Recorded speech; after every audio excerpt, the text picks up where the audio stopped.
Hey there, I'm Jer.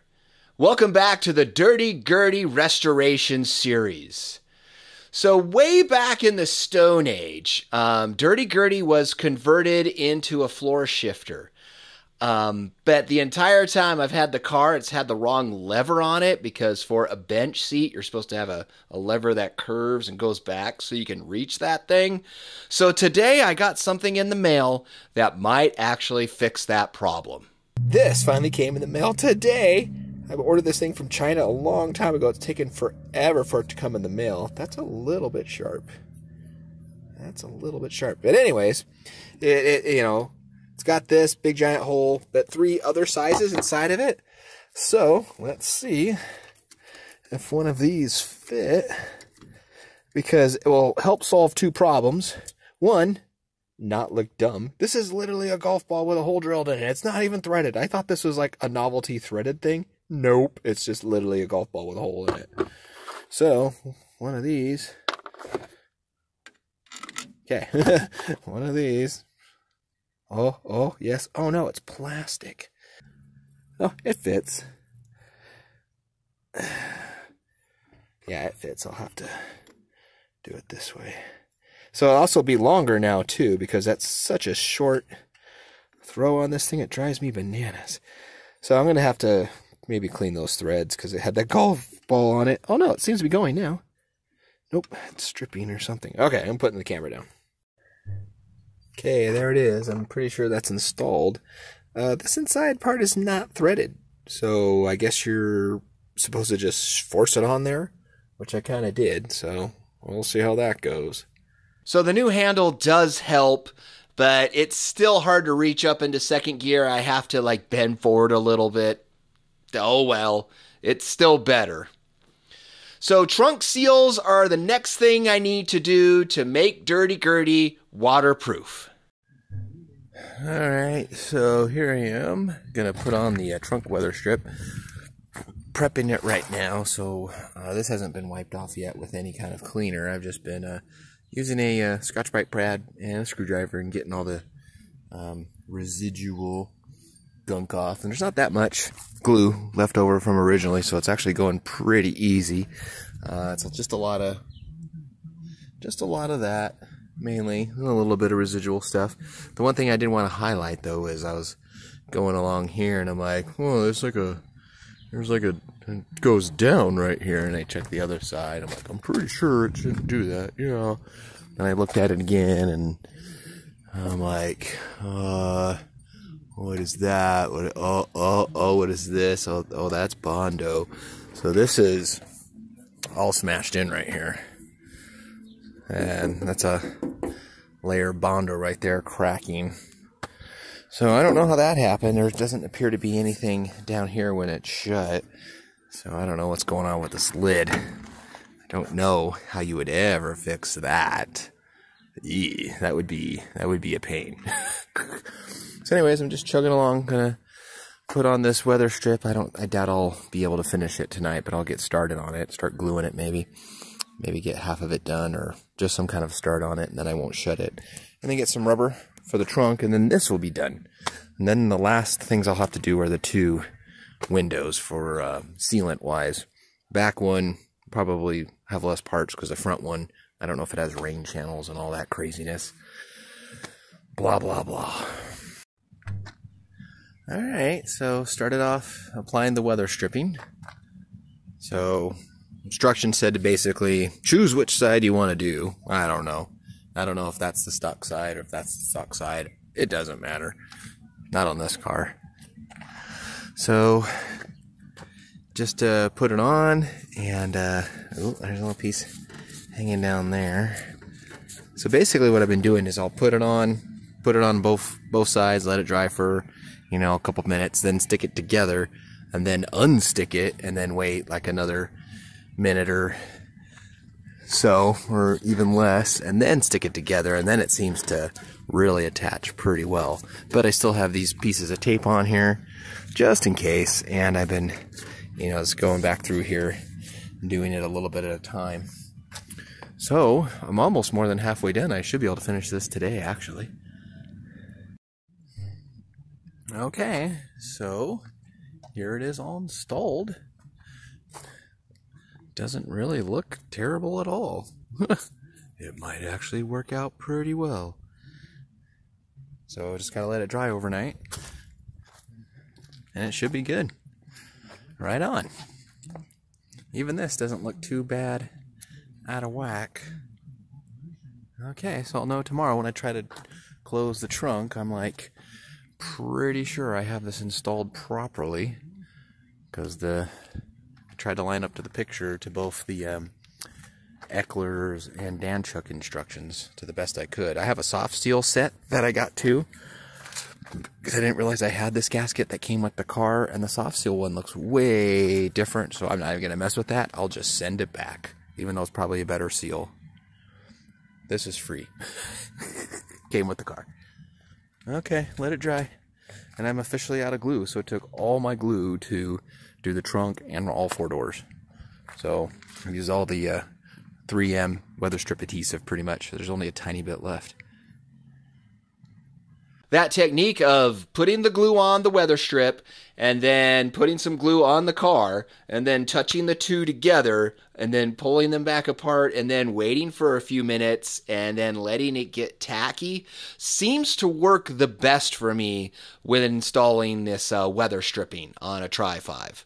In the future, I'm going to have to re-glue part of the trunk again, the part that's like closest to the window, because when you have the trunk open, there's only like this much room between the deck and the trunk lid. So I couldn't really get in there well enough and get it at the right angle. So I'll have to do that again later.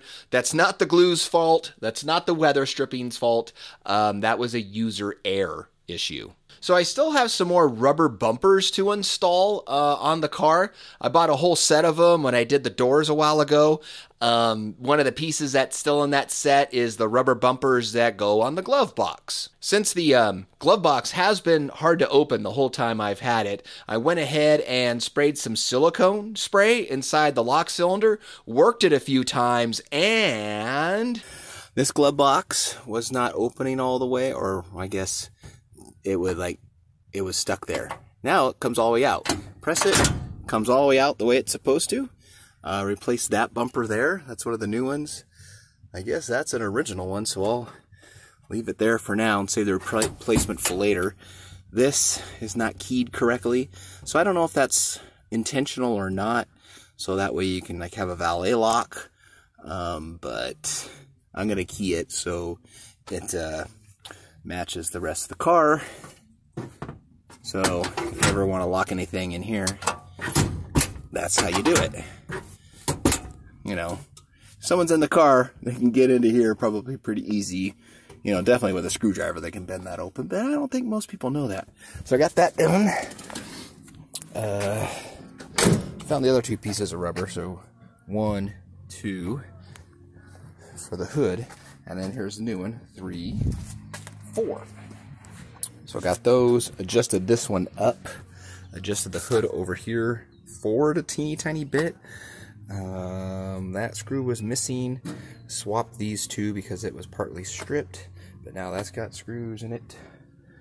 Fixed all the screws in here, so that's got the right, well, it's got a screw in it, the correct length screw.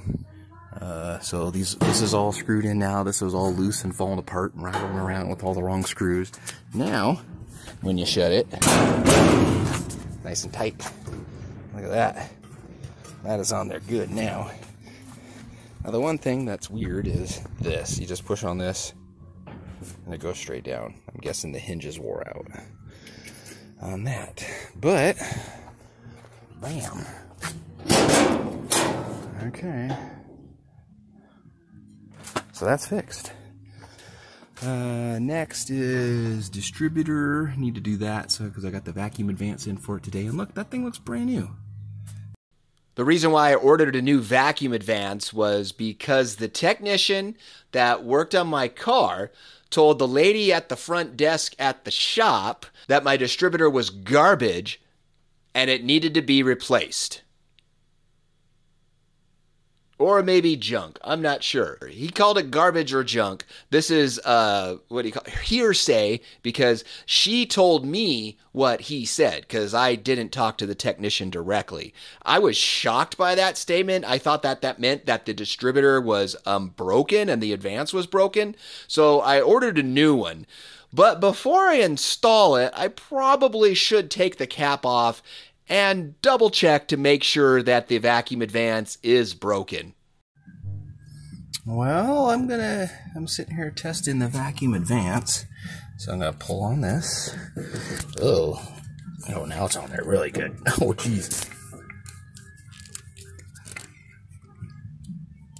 Okay, got that off, and just suck on it.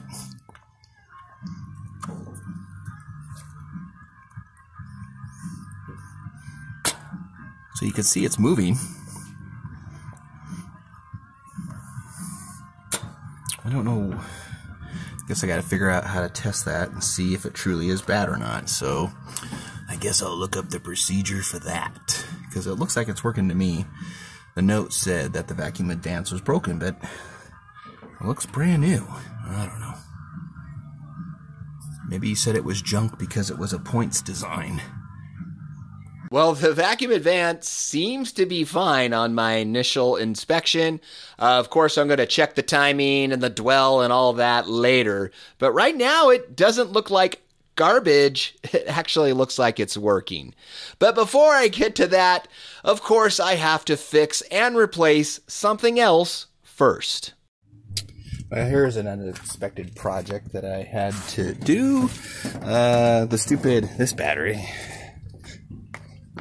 This Optima battery failed, which is fine. It's, who knows how many years old it is. It's not even the right type of battery because it's a marine battery, so it's deep cycle in a way. So now I got another battery in here. This is the battery out of my 57, and it's actually pretty old.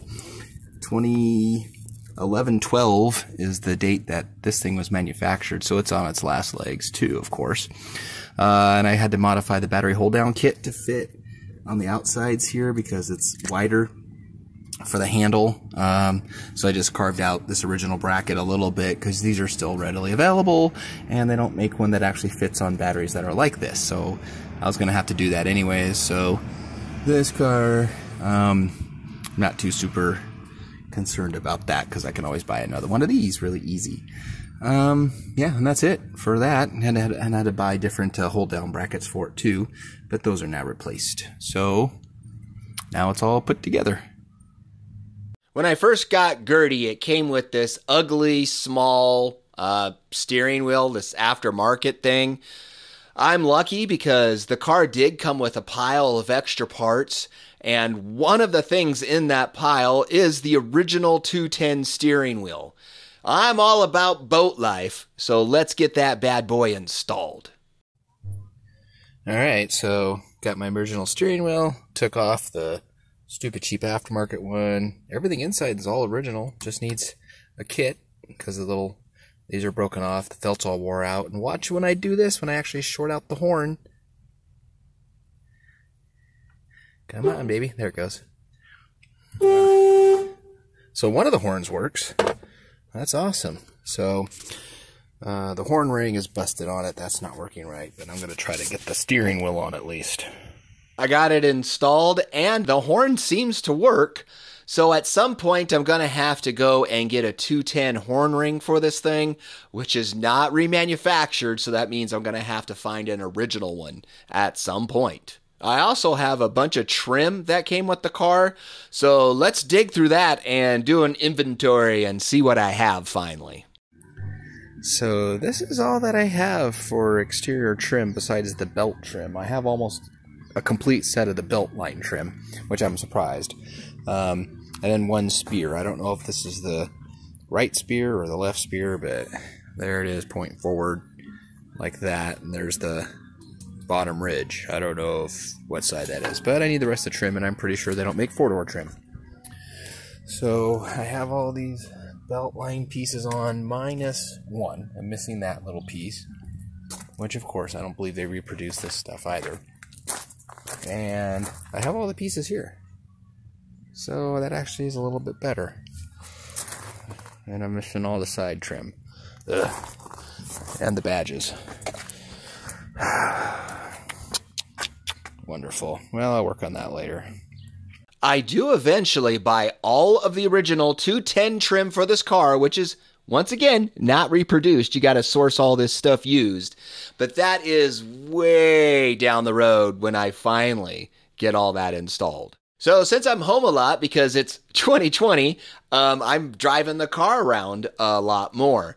One of the things that I should probably look at is being able to see the gauges at night. The gauges that I have for oil pressure and temperature are aftermarket gauges. They're super old Stewart Warner gauges, and they're so old they don't even come with lights. But I have a plan for that. I also got my little mini light, which is not as mini as I was hoping, but it should fit right there just fine. And there's a big bracket behind this thing that holds this whole thing together because it's just a really thin piece of metal, because it's made to actually come apart here, and you just bend the little tab forward or back and scoot the gauge out of the way, because there's just a skinny little tube right here, and it's all that needs to pass through this part. So I'm actually going to have to shoot the light up because there's a big bracket in the way. This is going to be in the way too. So I'll just shoot it up and put whatever resistor on it I need to make it dim enough, because it's probably going to be way too bright.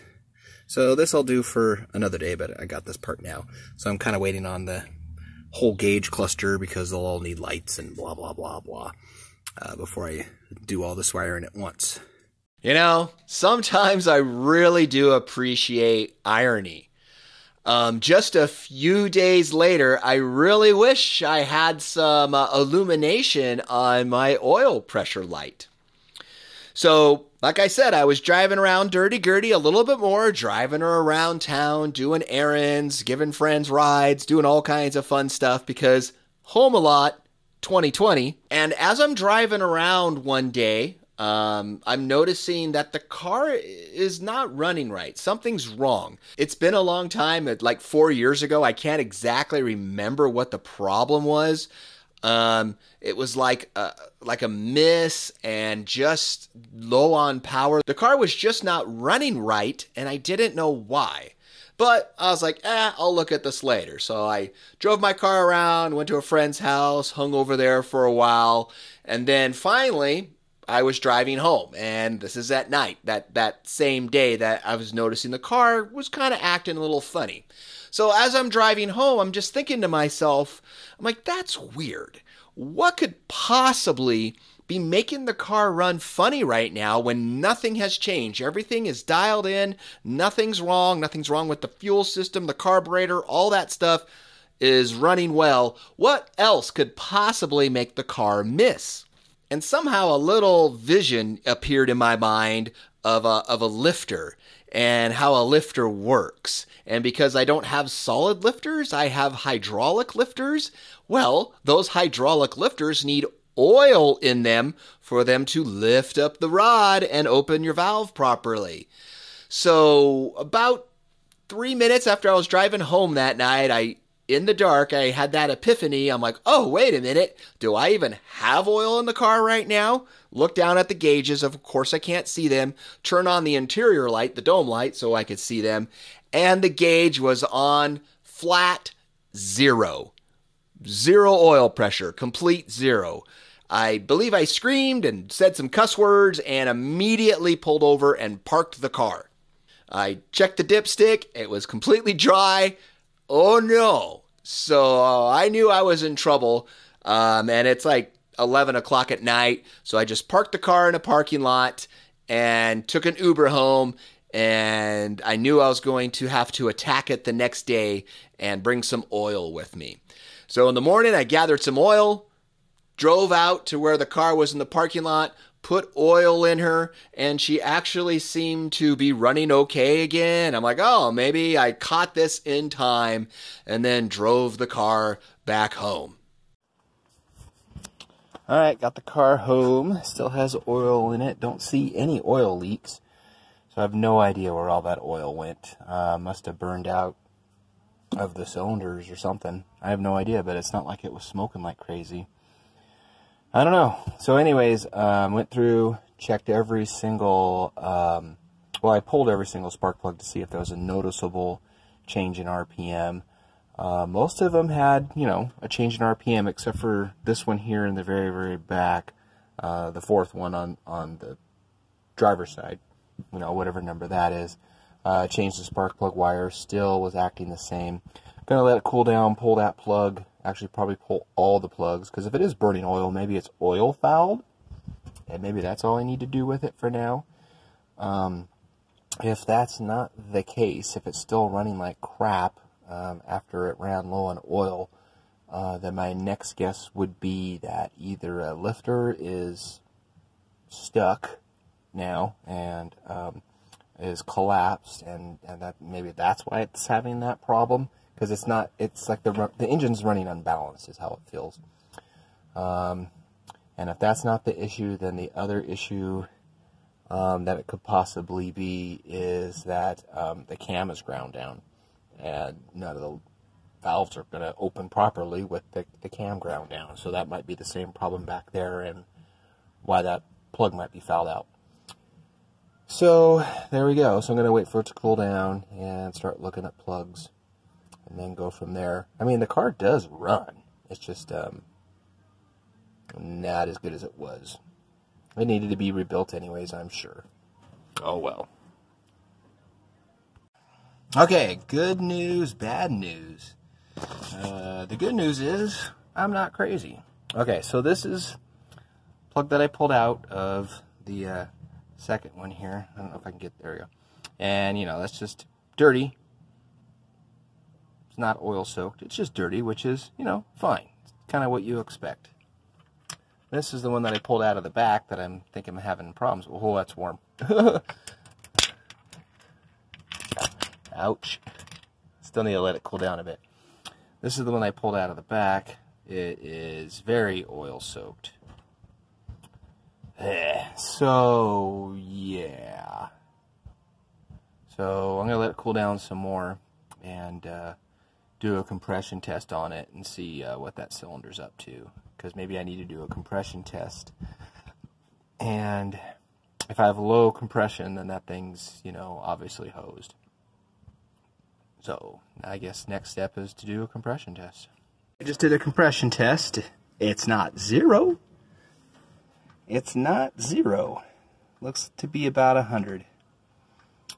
So I got this other plug pulled here, so I'm going to test that and see where it's supposed to be. I'm guessing it should be higher than 100, but I don't know. So it's 120. That is much higher. So I'm going to test it again. I'm going to screw it back in because I didn't have it completely as snug as I do this one. So I'm going to put it back again, test it one more time. We're still at 100. There we go. We're still at 100. So that tells me, I need to rebuild the motor. That's what it tells me. But if I can get it up and running again, that's probably doable. And then keep track of where that oil's coming from. But that's being overly optimistic. So now I'm going to put the clean plug in the back, the dirty plug in there, and see what happens. Alright, so I just had her running, and guess what? Ran way better. Way better. It's still, actually, it has a miss now, whereas before it didn't have a miss, which is better, because before it was actually running like it was not even running on one cylinder, because the miss was way worse. But now it's way better. So I'll just get some plugs, and, you know, I guess I'll buy some 4 plugs at least, replace that plug, and keep an eye on the dang oil, because I don't know where that frickin' oil went. I mean, the motor was empty, so don't know where that all went. It had to have burned out through the bad cylinder, but I guess I'll keep a better eye on smoke. Oh, and I just found a comical, just so comical problem that is actually really bad. So this motor mount down here, it's non-existent.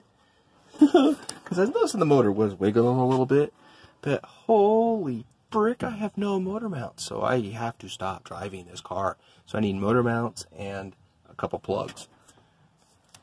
Well, it seems like the car is running fine, but in reality, future Jer knows that it is not going to be fine. However, I will do some more checking and fix some other things on the car, like, of course, remember the battery having an issue? Well, I come to realize I have an overcharging issue, and I'm going to have to fix that as well. So if you want to see what I do in the meantime to get the car running and figure out the terrible things that have happened to it because I drove it around without oil, make sure you smash that subscribe button. Thank you so much for joining me with the Dirty Gurdy Restoration series. Have a fantastic day, and get out and drive those Tri-5s.